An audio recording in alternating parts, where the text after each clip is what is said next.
Bonjour Terre-Noire. Salut. Je suis très heureux de vous rencontrer enfin. Ça fait très longtemps que je vois passer ce nom Terre-Noire. En fait, ça fait des décennies parce que je suis né à Terre-Noire. Et de rencontrer un groupe qui porte le nom Terre-Noire, ça fait... Allez, on va se laisser aller. Ça fait chaud au cœur, quoi. Alors, on a dû vous la poser des milliers de fois, la question. Pourquoi ce nom, avoir choisi ce nom d'un quartier de Saint-Étienne qui s'appelle Terre-Noire? C'est notre quartier d'enfance, on a grandi ici. Là, on est au château de la Perrotière, on a grandi à 300 mètres d'ici à vol d'oiseau. Je pense qu'on trouve que le nom Terre-Noire est beau, il sonne bien. Par chance, c'est notre quartier d'enfance, donc comme on est frères avec Théo, on raconte, on a ce socle commun, cette histoire commune, ce lieu d'enfance commun. Et donc on s'est dit que l'état d'esprit d'être ancré, enraciné chez nous, dans ce qu'on raconte dans nos chansons, de parler du réel, d'essayer de le poétiser, tout était un petit peu contenu à l'intérieur du mot Terre-Noire. Et c'était une manière aussi d'être toujours fier de là d'où on venait en fait. Vous êtes des créateurs, hein. Le fait d'avoir vécu à Terre-Noire, d'être né à Terre-Noire, ça influe dans votre composition, dans vos écrits? Ouais, bien sûr. On a il y a beaucoup de chansons qui parlent du territoire. Moi, je pense à Jusqu'à mon dernier souffle, on énumère les noms des quartiers, le château, là où on est en ce moment même, Saint-Jean, Saint-Cham, le quartier, le château, le cimetière de Terre-Noire. On a pris des photos, notre première EP, c'est ce cadre-là. On a toujours été hypnotisé par le quartier de Terre-Noire et par tout l'imaginaire qu'il a créé en nous. Quand vous rencontrez des gens, quand vous êtes en tournée, quand vous êtes dans la capitale, quand vous dites on est Terre-Noire, est-ce qu'ils vous posent la question de savoir ce qu'est Terre-Noire? Ouais, on a souvent ce nom. Les gens imaginent que c'est un nom qui vient d'une province fantastique où ils n'ont pas l'idée de territoire en fait. Ils se disent juste mais pourquoi ça parle de la terre fertile, la terre noire, l'argile, ce qui renaît. Vous faites référence au charbon, non? Et nous on sait que c'est le charbon, les gens ils pensent que c'est peut-être plus imagé, mais en fait Terre Noire, non, c'est le revers de la médaille, c'est le côté plus des entrailles de la terre, un peu moins propre et profondément ouvrier. Du coup, quand vous leur parlez de Terre Noire, vous avez envie de leur faire découvrir votre quartier, votre ville? C'est pour ça qu'on a fait ce festival, donc bien évidemment c'est des locaux, c'est des Terranéens qui viennent, mais c'est aussi des Stéphanois qui ne sont pas venus ou qui y sont allés quand ils avaient 5-10 ans pour le centre aéré, pour les classes vertes, et quelques personnes qui viennent de partout en France et qui se retrouvent à Terre-Noire. Donc là c'est rigolo, la mise en abîme pour ces personnes qui ne connaissent pas du tout le quartier, ça doit être vraiment chouette. Justement, on est à la Perrotière, on est au château de la Perrotière. Comment est née cette idée de festival? C'est un coup de cœur, c'est l'envie de partage. Comment c'est venu? Comment est venu le déclic, j'ai envie de vous demander? C'est l'envie de faire quelque chose sur le quartier, dans le quartier, au cœur. C'est aussi, je pense qu'il n'y avait pas un lieu qui s'y prêtait, on aurait peut-être moins facilement imaginé ce geste. Mais franchement, le parc du château, le château de la Perrotière puis son parc, c'est quand même un endroit qui est sublime, quoi. Ça s'y prête, il y a les bons espaces, les bonnes tailles. On a vu hier, là on est dimanche.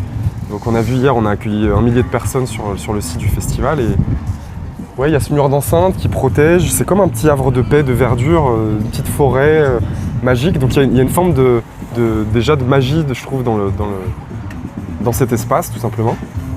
Et donc voilà, on s'est dit que depuis longtemps, on s'est dit que c'était très propice à un moment de musique, un moment de festival, d'accueil des gens, de fête tout simplement.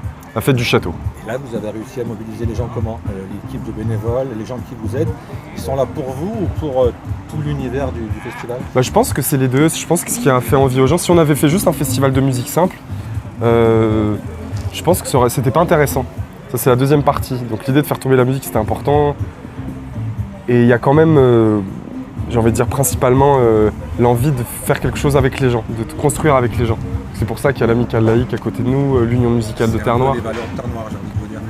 Je pense que c'est une ville, ça a été une ville ouvrière pendant longtemps, donc je pense que cette idée de penser collectif en fait, penser les choses en collectif, c'était important. Donc on a plein de gens qui, ça faisait l'identité du festival, c'est ça, c'est de faire les choses avec les gens, faire les choses ensemble, œuvrer ensemble et accueillir les gens de l'extérieur. C'est pas un entre-soi justement.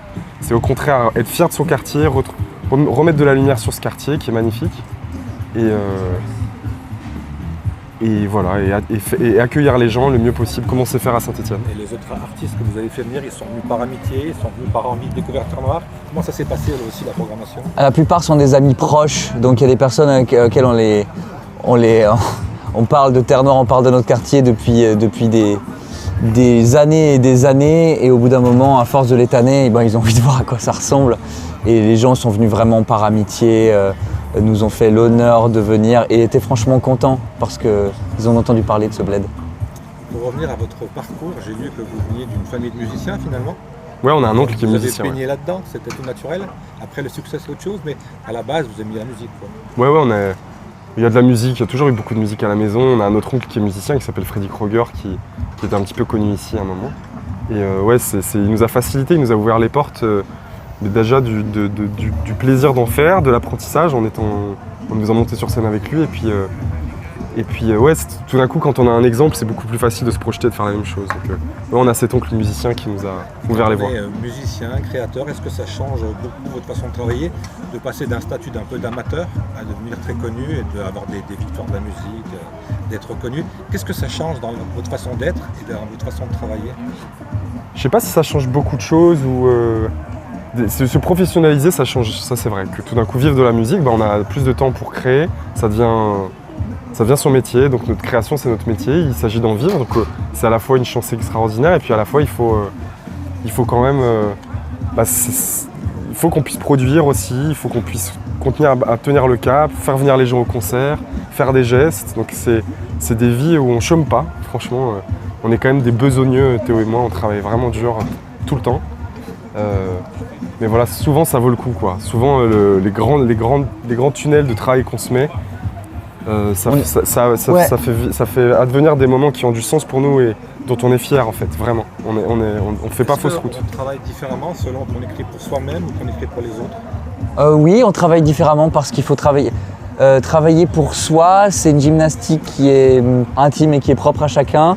Travailler pour les autres, c'est se mettre dans un état d'esprit d'ouverture, d'écoute et surtout c'est formidable pour l'ego. C'est formidable de faire une gymnastique, de se dire je suis là pour toi et moi ça importe peu. Je vais juste t'aider à construire et à t'accompagner. Quand vous composez, vous commencez comment? C'est une idée d'air, c'est une idée de texte? Ça change. Ça change, c'est jamais la même chose. Un coup c'est le texte en premier, un coup c'est la musique. Raphaël écrit beaucoup. Il y en a un qui fait la musique, l'autre les paroles, comment ça se passe? En début c'était plus ça, Raphaël faisait les textes et faisait les chansons et moi je m'occupais d'arranger. Maintenant ça bouge, Raphaël fait quand même la plupart des textes, mais moi j'en fais plus. J'écris les chansons, Raphaël écrit des chansons, ça vient parfois d'un bout de texte, ça vient parfois d'une idée musicale. Je crois qu'on n'aime pas trop les routines, se dire qu'on va toujours commencer exactement de la même manière. Ouais. Alors il y a un autre Stéphanois qui est fort célèbre mais qui n'est pas de Terre-Noire. On a dit qu'on essaierait de placer le plus possible le mot Terre-Noire. Hein. Ouais. Bernard Lavilliers. Et moi je voulais savoir comment vous l'avez rencontré, comment ça s'est passé. Oui. Et au passage, félicitations parce que la chanson est vraiment magnifique. Merci. Lavilliers, on l'a rencontré. Il y a son directeur artistique qui nous a contactés, qui s'est dit tiens, je pense que ça pourrait matcher entre vous. Donc il a organisé une petite rencontre chez lui, à Paris, et on est rentré dans cet appartement, dans cette maison même, et il y avait Lavilliers avec un chapeau sur la tête au bar, accoudé comme ça, pardon. Un Panama. Avec un Panama accoudé au bar, et on a passé une super belle soirée où tout d'un coup on a senti que le courant passait. Il est stéphanois, hein, ça fait longtemps qu'il vit plus ici, mais... Il est resté. Il est resté fondamentalement. Hein. Vous avez beaucoup parlé de Saint-Étienne la première fois? Tout de suite. Que de ça quasiment. Ça crée une familiarité et ça exclut aussi beaucoup de... Comme on dit en anglais, du small talk, quoi, des petites... Ouais, c'est beaucoup de... Non, on a été tout de suite au vif du sujet. Ça met à l'aise. Ça met à l'aise. Et lui aussi, je pense que c'est quelqu'un qui est célèbre depuis très longtemps, donc comme quand on est célèbre depuis très longtemps, parfois je pense qu'on peut avoir tendance à se méfier des intentions des gens, parce qu'on est très sollicité. Et je pense qu'il a senti chez nous quelque chose qu'il reconnaissait de sa propre enfance, sa propre jeunesse, un état d'esprit en fait. Et je pense qu'on s'est sentis tous assez à l'aise. On était vraiment en famille et l'écriture de la chanson, ça a été un moment magnifique. Ouais. Parce que ça s'est fait exactement dans ça, on a travaillé sans se prendre pour rien du tout. Lui, il était très à l'écoute, on a fait notre travail, c'est un super bosseur. Il a fait son texte, j'ai fait mon texte, on a proposé des trucs, il nous faisait des retours. Tout le monde était bien exigeant, ce qui fait que ça a roulé en fait. Et Quel bonheur, franchement ça me met des frissons d'en parler encore. Entre cette première soirée et le début de chanson et le moment où elle est enregistrée, ça passe combien de temps? 4 jours. non, on a peut-être mis plus que ça. Ah ouais, donc vous êtes vraiment créatif alors. 2 semaines, je pense. Oui. Elle était vraiment bien avancée en quelques jours. Et ensuite, le temps qu'ils reviennent, poser les voix, Oui, c'est ça. finir la prod. On est affiner. sur 2 semaines en temps global, mais on a fait 4-5 jours de session avec Bernard en cumulé. Ça veut dire que cette chanson, il n'y a que lui qui peut la chanter ou alors vous auriez écrit autre chose pour quelqu'un d'autre? Ça serait passé différent. On aurait écrit autre chose avec quelqu'un d'autre parce que c'est Bernard qui arrivait, qui avait fait ses devoirs. Il avait déjà une bibliographie sur des textes de, si je dis pas de bêtises, de Anatole France ou Val Benoît, je sais plus, qui parle de l'arrivée en gare de Château-Creux. Un grand texte avec grand passage descriptif qui explique l'arrivée de la gare de chemin de fer qui devait être le cœur de ville à cette époque-là et qui amenait dans la ville. Et il avait besoin de trouver en fait ses références sur Saint-Étienne, d'aller voir des grands auteurs pour pouvoir s'inspirer des choses. Donc tu vois, je suis noir, je suis belle, je suis fumée, poussière, toutes ces choses-là, le premier couplet. En fait, il avait déjà réfléchi à toute sa structure de texte en amont, donc non, ça aurait été complètement différent avec un autre artiste. Il y a d'autres rencontres que vous avez envie de faire? J'imagine, bon, elle a dit c'est une rencontre stéphanoise, mais est-ce qu'il y a d'autres rencontres que vous rêvez de faire dans le milieu? Je crois qu'on se dit rarement qu'on voudrait à tout prix faire un morceau avec un artiste. On adore quand les... peut-être une rencontre, hein. Franchement, quand les rencontres viennent à nous et qu'on découvre quelqu'un par le pur des hasards, c'est merveilleux. Et encore une petite chose, est-ce que c'est plus difficile d'écrire pour un homme ou pour une femme, ou c'est la même chose, ou il y a des variantes là aussi? Je laisserai Raphaël répondre, j'ai pas écrit beaucoup pour les artistes. Non, je dirais presque que j'ai plus de plaisir à écrire pour des femmes parce que c'est plus facile. Enfin, jusqu'à aujourd'hui, ça a toujours été plus facile pour les femmes de se livrer intimement pour délivrer des sentiments, leurs émotions. Plus difficile pour des hommes. Mais en tout cas, ouais, ça a été en tout cas pour moi plus fluide comme ça. La chanson qui fait découvrir au grand public, c'est quand même entre guillemets la chanson d'Intermarché. Si Jusqu'à mon dernier souffle. Jusqu'à mon dernier souffle, ouais. Qui est extraordinaire. Comment ça s'est passé? C'est Intermarché qui vient vous voir et comment ils ont connu votre chanson? Non, c'est un éditeur. L'éditeur, c'est une personne qui travaille avec nous et qui, lui, son travail, c'est de faire vivre nos musiques, en fait, de trouver des manières de les faire exister. Ça peut être dans des films, ça peut être dans des publicités. Nous, on voulait pas faire n'importe quoi, mais c'est vrai qu'on trouvait que ce spot publicitaire, il était au milieu du Covid, assez incroyable. Il respectait presque l'intégralité de notre chanson. C'était une pub très longue, de presque 2 minutes 30. Quand on y repense aujourd'hui, c'est vraiment délirant, quoi. C'est vraiment vertigineux. C'est vraiment un boost pour votre carrière, ça. Ça a été un boost extraordinaire. Incroyable. Je réalise pas, quand je repense, je me dis qu'on a été dans la petite lucarne pendant un mois quasiment, très régulièrement. Puis les pubs n'impactent pas toujours vraiment, ça touche pas. Franchement, une pub, moi, ça me touche rarement, quoi. C'était surtout la bande son qui touchait les gens. Mais je crois que la musique a touché les gens. Le mélange de cette histoire, parce que chacun a été quand même touché dans sa chair par le Covid. Tout le monde a un proche ou un proche de proche qui est parti, où on a tous vu quelqu'un à l'hôpital dans notre vie, et on ne sait pas ce qui va se passer. Je pense qu'il y a eu quelque chose, en tout cas. Avant de vous libérer pour continuer ce festival de Temps Noir, première édition, c'est quoi votre avenir dans les semaines qui viennent? On va prendre 3 jours de repos, 3-4 jours de repos, et ensuite il faut qu'on termine notre album qu'on va essayer de sortir courant 2024. Il est bien avancé, on est ravis, on a eu la chance hier, première soirée du festival, quand on s'est donné en concert de jouer 2 morceaux qui seront issus du prochain album. Et ensuite on repartira sur les routes. C'est un album qu'on pourra avoir dans combien de temps à peu près, vous le savez? Début 2024, ouais, comme je disais. Ouais, c'est bon.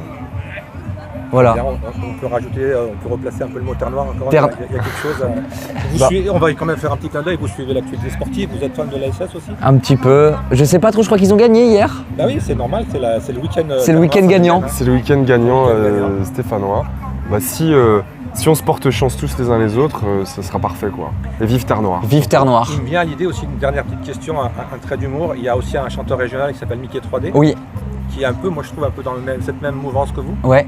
Est-ce qu'il y a des choses aussi là, des collaborations, des clins d'œil, je crois qu'on a invité Mickey 3D à venir, mais il pouvait pas. Il nous a gentiment répondu, il aimait bien l'idée, il aurait aimé venir, il n'était pas dans la région à ce moment-là, mais pour la petite anecdote, Mickey 3D, c'est la première personne qui m'a fait rencontrer un directeur artistique dans un label à Paris. J'avais fait le tremplin des polissons à Montbrison avec un projet solo avant. Et en fait, il avait appelé son directeur artistique et il m'avait trouvé un rendez-vous. Donc on s'est tous ces artistes-là, on s'est tous fait la passe et on pense aussi à la Debink. Debink, il y a un des membres du groupe Qui est est du terranien. Bas-Vernais, ouais, de Terre Noire aussi. Donc Terre Noire, terre d'artistes. Le Bas-Vernais qui était il y a quelques années tout des jardins. Ouais, et maintenant ça l'est plus, en effet. Ouais. Merci Terre Noire. Merci beaucoup. À bientôt Terre Merci Noire. Top Info. Et mettez top au top, j'allais dire oui, Terre Noire très haut parce que ça fait vraiment chaud au cœur quand on voit Terre Noire sur les chaînes nationales. Ouais, merci beaucoup. Merci du fond du cœur. Au plaisir. Ciao.